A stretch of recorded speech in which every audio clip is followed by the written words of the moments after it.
Hello दोस्तों, नमस्कार। DSL law point में आप सबका स्वागत है। मैं हूं आपका मित्र धीरज कुमार त्रिपाठी। आज हम लोग अपने पिछले वीडियो जो कि अध्याय 20 मजिस्ट्रेटों द्वारा वारंट मामलों का विचारण से संबंधित था, उसमें हम लोगों ने पुलिस रिपोर्ट पर संस्थित मामले के विषय में पढ़ लिया था, जो कि धारा 261 से लेकर के धारा 266 तक था। आज हम लोग अपने आगे के जो इसमें संबंधित प्रावधान पुलिस रिपोर्ट से भिन्न आधार पर संस्थित मामलों से संबंधित है के विषय में पढ़ेंगे।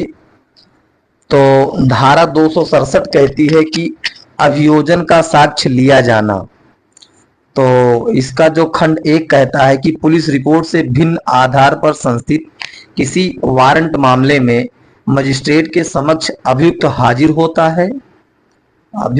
होता है या फिर लाया जाता है, सरेंडर होता है या फिर गिरफ्तार करके पुलिस लाती है। तब मजिस्ट्रेट अभियोजन को सुनने के लिए ऐसा सब साक्ष्य लेने के लिए अग्रसर होगा जो अभियोजन के समर्थन में पेश किया जाए।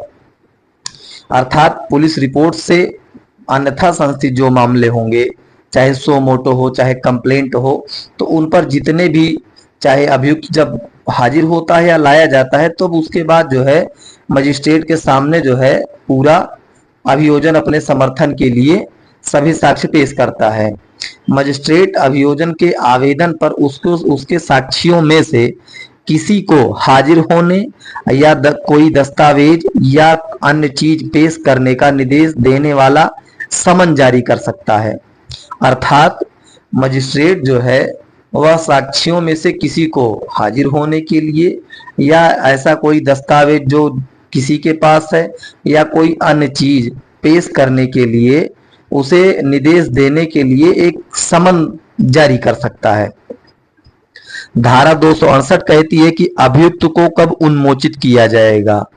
तो यदि धारा 267 में सभी साक्ष्य ले लिए जाएं, लेखबद्ध कर लिए जाएं, उसके बाद यह विचार है कि अभियुक्त के विरुद्ध कोई मामला नहीं बनता है, कोई मामला सिद्ध नहीं हुआ है, तो उसकी दोष सिद्धि के लिए समुचित अधिकार यदि ना हो, अखंडित करने पर उसकी जो उसे अखंडित करने पर दोष सिद्ध के लिए समुचित आधार हो तो मजिस्ट्रेट उन्मोचित कर देगा।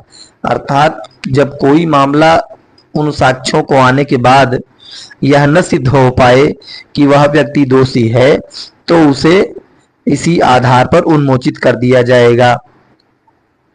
धारा 269 बताती है कि प्रक्रिया जहां अभियुक्त उन्मोचित नहीं किया जाता है, तो जब साक्ष्य लेने के बाद मजिस्ट्रेट को यह लगे या मजिस्ट्रेट की राय में उपधारणा करने का यह आधार हो, ऐसी उपधारणा करने का आधार हो कि अभियुक्त ने इस अध्याय के अधीन विचारणीय ऐसा अपराध किया है, तब उसके लिए पर्याप्त रूप से उसे दंडित किया जा सकता है, तो अभियुक्त के विरुद्ध आरोप लिखित रूप में विरचित करेगा। अर्थात जो मजिस्ट्रेट द्वारा वारंट मामलों का ट्रायल होता है या पुलिस रिपोर्ट पर चाहे हो या चाहे पुलिस रिपोर्ट से भिन्न हो, यदि वह वारंट मामला है तो उसमें आरोप को लिखित रूप में विरचित किया जाएगा। लेकिन ऐसे कौन से मामले हैं जिनमें कि आरोप को लिखित रूप से विरचन आवश्यक नहीं है, तो वह समन मामला है और संक्षिप्त विचारण है। दोनों मामले अध्याय 21 और 22 के ऐसे हैं कि जिनमें आरोप को लिखित रूप में विचारित करने की आवश्यकता नहीं होती है, मगर सेशन न्यायालय या फिर मजिस्ट्रेट द्वारा वारंट मामलों के विचारण में आरोप को लिखित रूप में विरचित करना आवश्यक होगा। जब आरोप उसके ऊपर लगाया गया है तो उसके बाद उसे जो आरोप लगाया गया है उसे पढ़कर सुनाया जाएगा और समझाया जाएगा। उससे पूछा जाएगा कि क्या वह दोषी होने का अभिवाक करता है। अभिवाक मतलब कि क्या वो एक्सेप्ट करता है जो उसके ऊपर आरोप लगाया गया है, या फिर वो अपनी प्रतिरक्षा करना चाहता है, डिफेंस करना चाहता है। यदि अब अभियुक्त दोषी होने का अभिवाद कर ले, if the accused pleads guilty, the magistrate shall record the plea and may in his discretion convict him thereon। तो जब अभियुक्त दोषी होने का अभिवाद, जो आरोप उसके ऊपर लिखित लगाया गया, अभियुक्त तुरंत उसको स्वीकार कर ले कि ये माननीय न्यायालय द्वारा जो आरोप लगाया गया है वह सही है, मैं इसे स्वीकार करता हूं, माननीय न्यायालय इसके आधार पर आगे कार्यवाही करे, तो न्यायालय जो है स्वविवेकानुसार उसे जो है दोष सिद्ध कर सकेगा। लेकिन यदि अभियुक्त अभिवाद करने से इनकार करता है, if the accused refuses to plead, या अभिवाद नहीं करता है या फिर विचारण किए जाने का दावा करता है, तो अभियुक्त को उपधारा 3 के अधीन दोष सिद्ध नहीं किया जाएगा और उससे अपेक्षा की जाएगी कि अगली सुनवाई के प्रारंभ में मजिस्ट्रेट जो है, मजिस्ट्रेट के सामने अपने सभी साक्ष्यों को पेश करे और जो तत्काल बताए कि क्या वह अभियोजन के उन साक्ष्यों में से जिनका साक्ष्य लिया जा चुका है किसी की प्रतिरक्षा करना चाहता है, यदि हाँ तो किसकी, तो अपनी प्रतिरक्षा में साक्ष्य भी पेश करे तथा जो अभियोजन के साक्षी हैं उनके साक्ष्यों की परीक्षा भी, जिस भी साक्षी की परीक्षा करना चाहता है उसकी परीक्षा कर सकता है। उपधारा 5 कहती है कि जो भी नामित साक्षी हैं उनको यदि पुनः बुलाया जाएगा और प्रतिरक्षा या पुनः परीक्षा की जाएगी के पश्चात वे उन्मोचित कर दिए जाएंगे। फिर अभियोजन के किन्हीं शेष साक्ष्यों का साक्ष्य लिया जाएगा और प्रतिपरीक्षा और पुनः परीक्षा यदि कोई हो पश्चात उन्हें भी उन्मोचित कर दिया जाएगा। उपधारा 7 महत्वपूर्ण है कि अभियोजन को अवसर दिए जाने के बावजूद और सभी अभियुक्त उपाय किए जाने के बाद अभियोजन साक्षी की उपस्थित प्रतिरक्षा के लिए सुनिश्चित नहीं की जा सकती है, तब यह माना जाएगा कि परीक्षा किए जाने के लिए वह उपलब्ध नहीं हुआ है और अभियोजन साक्ष्य को बंद कर सकेगा और अभिलेख पर सामग्रियों के आधार पर मामले में कार्यवाही कर सकेगा। धारा 270 प्रतिरक्षा का साक्ष्य एविडेंस फॉर डिफेंस के विषय में बताता है। अभियुक्त से अपेक्षा की जाएगी कि वह अपनी प्रतिरक्षा आरंभ करे और साक्ष्य पेश करे और मामले को धारा 266 के उपबंध लागू हो जाएंगे। अब विचारण की समाप्ति के विषय में बताता है, तो इसका सी पॉइंट है जिसमें धारा 271 से लेकर के धारा 273 तक है। तो इसमें जो है विचारण की समाप्ति के विषय में बताया गया है। तो विचारण की समाप्ति किन किन परिस्थितियों में हो सकती है। धारा 271 कहता है कि यदि जब वह उसे दोष सिद्ध या फिर दोष मुक्त कर दिया जाए तब विचारण समाप्त हो जाएगा। यदि धारा 272 बताती है कि परिवादी यदि अनुपस्थित है तो उनमें किस परिस्थिति में जो है मामला समाप्त होगा, विचारण समाप्त हो जाएगा। धारा 273 बताती है कि उचित कारण के बिना अभियोग के लिए प्रतिकर, compensation for accusation without reasonable cause, यदि बिना किसी उचित कारण के किसी के ऊपर अभियोग लगाया गया है तो उसके लिए प्रतिकर कौन देगा, इसके विषय में प्रावधान करता है।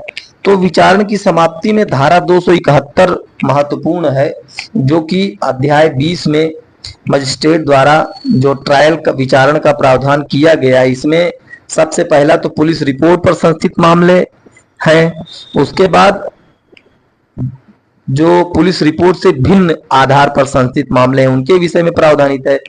इसके बाद धारा 271 महत्वपूर्ण है।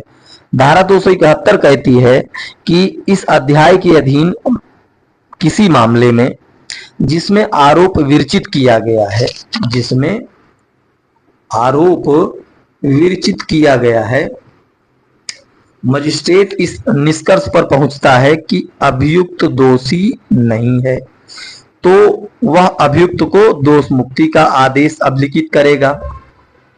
लेकिन उपधारा 2 कहती है कि जहां इस अध्याय के अधीन किसी मामले में मजिस्ट्रेट इस निष्कर्ष पर पहुंचता है कि अभियुक्त दोषी है, the accused guilty, magistrate finds the accused guilty, किंतु वह धारा 364 या धारा 401 के उपबंधों के अनुसार कार्यवाही नहीं करता है।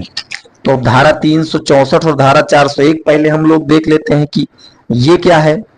तो धारा 364 जो प्रावधान करती है वह जो है, एक मिनट, धारा 364 कहती है कि जब प्रक्रिया वह है जब मजिस्ट्रेट पर्याप्त कठोर दंड का आदेश नहीं दे सकता, अर्थात कि जिस मजिस्ट्रेट के पास विचारण है और उसने दोष सिद्ध तो कर दिया है, लेकिन उस समय वह उस व्यक्ति को ऐसा दंड नहीं दे सकता है जिसके लिए कि वह दंड का भागी है, वो उसके शक्ति से परे है। तो धारा 401 क्या कहती है? धारा 401 कहती है कि सदाचरण की परिवीक्षा या भर्त्सना के पश्चात छोड़ देने का आदेश, order to release on probation of good conduct or after admonition, मतलब कि किसी को सदाचरण की परिवीक्षा पर या फिर डांट डपट करके उसे छोड़ दिया जाता है। यदि ऐसा वह नहीं करता है तो वह दंड के प्रश्न पर अभियुक्त को सुनने के बाद, दंड के प्रश्न पर अभियुक्त को सुनने के बाद विधि के अनुसार उसके बारे में दंडादेश दे सकता है। उपधारा 3 कहती है कि किसी मामले में धारा 234 की उपधारा 7 के उपबंधों के अधीन यदि पूर्व दोष सिद्धि का आरोप लगाया गया है और अभियुक्त यह स्वीकार नहीं किया है कि वह कोई पूर्व दोष सिद्ध है कि आरोप में किए गए अभिकथन के अनुसार पहले दोष सिद्ध किया गया है, अर्थात धारा 234 की उपधारा 7 के उपबंधों के अधीन पूर्व दोष सिद्धि का आरोप तो लगाया गया है, लेकिन अभियुक्त ने यह स्वीकार नहीं किया गया है कि वह पूर्व में दोष सिद्ध किया गया था। तो मजिस्ट्रेट उक्त अभियुक्त को दोष सिद्धि करने के पश्चात दोष सिद्धि के बारे में साक्ष्य ले सकेगा, अर्थात उसकी पूर्व दोष सिद्धि का जो साक्ष्य हो या ऐसा जो जजमेंट हो जिसमें उसे कन्विक्टेड किया गया हो, उसका साक्ष्य ले सकेगा और उस पर निष्कर्ष अभिलिखित करेगा।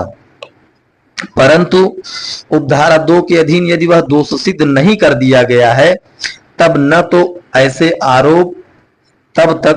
ऐसा आरोप मजिस्ट्रेट द्वारा पढ़कर सुनाया जाएगा, मतलब उपधारा 2 के अधीन उसे दोषित नहीं कर दिया जाता है तब तक न तो ऐसा आरोप मजिस्ट्रेट द्वारा पढ़कर सुनाया जाएगा, न अभियुक्त से उस पर अभिवचन करने के लिए कहा जाएगा और न पूर्व दोष सिद्धि का निर्देश अभियोजन द्वारा या किसी साक्ष्य में किया जाएगा।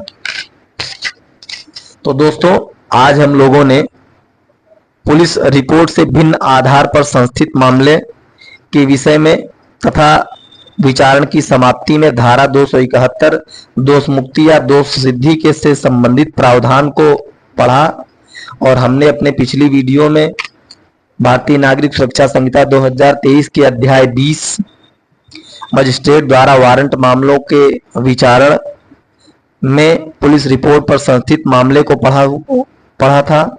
आज हम लोगों ने ये अध्याय समाप्त किया। इसमें जो 2 बातें और बची हैं, 2 धाराएं, धारा 272 और 73, इनसे मुख्य परीक्षा एपीओ या पीसीएसजे में एक अलग ही प्रश्न बनकर खड़ा होता है।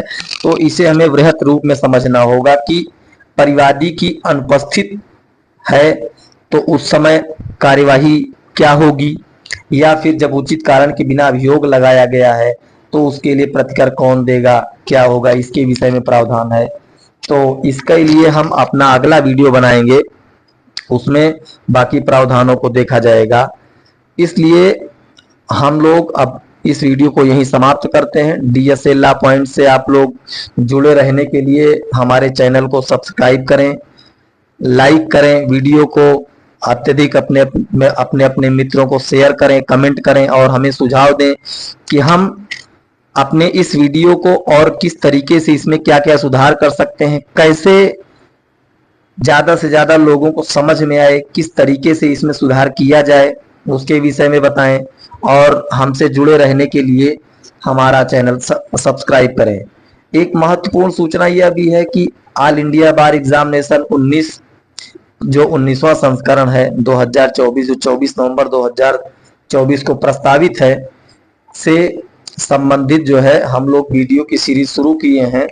इसमें सभी सब्जेक्टों को पढ़ाया जाएगा। इसकी मात्र फीस 1500 रुपए है। 23 नवंबर तक पढ़ाया जाएगा।